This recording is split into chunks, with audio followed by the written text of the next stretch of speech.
Do your lips need a little lift? Well, I have a technique that is so quick and so easy, it will leave your lips fabulously shining and gorgeous all day long.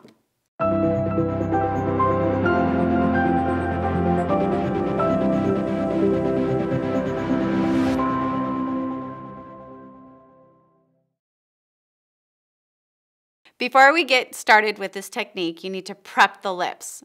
One of my most favorite products is our sugar scrub. It is really great because of what it does to your lips. It exfoliates them to a place of bliss and heaven.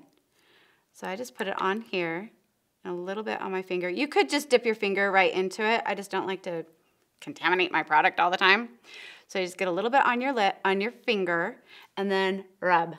Rub, rub, rub. And it exfoliates. Tastes pretty good too. And it really gets all those little extra pieces of skin gone. It does what it says. It exfoliates. Really yummy. And a little tissue. Let's take it right off.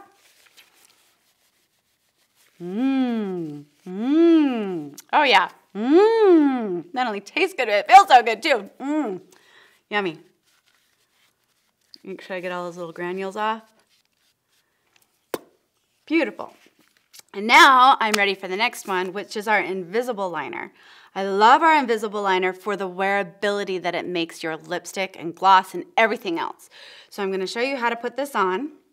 You start on the inside of the lip and you work out. So you do fill in the whole lip. It's not just something you wear on the outside of the lip. It's an entire lip cover. So I just do this right here. It's almost like coloring in with a crayon. You just go all the way out. You don't have to be so careful because, well, it's invisible. One of the reasons I love this product the most is because of feathering. And as I've gotten a little bit older, I have a cute little friends up here that my lipstick will feather into. This stops it in its tracks. I love, love, love the invisible liner. So if you don't have this, you really do need it because it's really great. Now that my lips are ready to roll, we are ready to start talking about the technique. Now this technique is called X marks the spot, and this is why. We're gonna go from the tip of the top of your lip on each side and make an X, like this.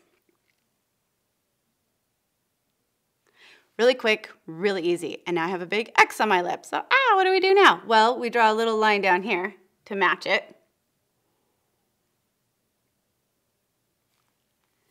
And I don't know if you have this problem, sometimes I do, where my lip liner gets a little bit out of control. This really helps kind of connect those dots and make it really easy and really simple so that it's not so, because I have a problem on this side. Sometimes my liner goes, and I think everybody does, they have like a place on their face where the liner just, like I don't know why, my arm just, but this really stops that and it makes that X right here make these perfect. So now I'm going to draw those lines in. And if you notice, it's not a straight line. I'm kind of feathering that in just a little bit so that it's not so, got a little sugar residue there. Yum.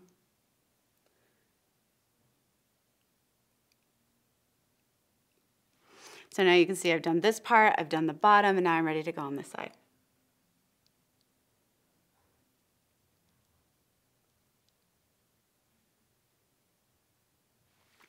The reason you want to do the X is because it really helps to define your lips. So if you don't have a defined Cupid's bow, naturally, you can create that with the X, making definition. So it really gives, it's a nice technique for definition and giving your lips more fuller, more prominent.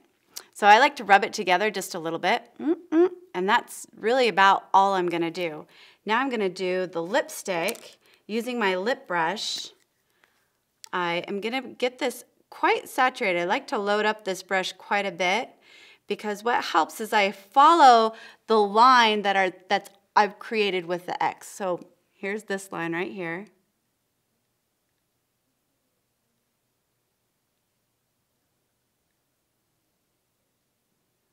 Keeping in lines with that X. I'm going to do the other side.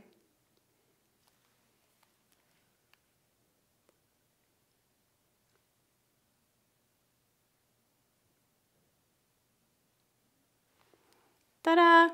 And then the bottom lip's an easy one.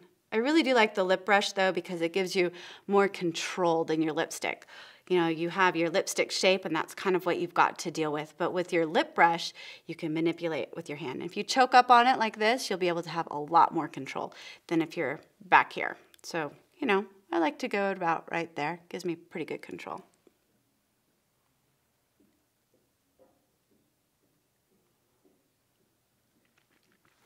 And I rub it together and voila, but we are not finished. No, we are not. I'm also going to do, following that same technique I just did with the lip brush with my lip gloss.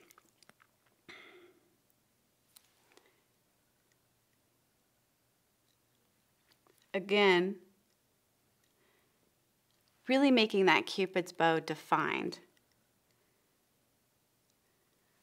Now, by doing this technique, I've really emphasized my Cupid's bow. And if you don't have one or it's thinner, you can always add that dimension by using this technique. I think you'll be really happy with the results that you're going to get. It's really fantastic and quite easy. And don't forget that invisible liner. It really will help this look to stay a very, very long time, hours.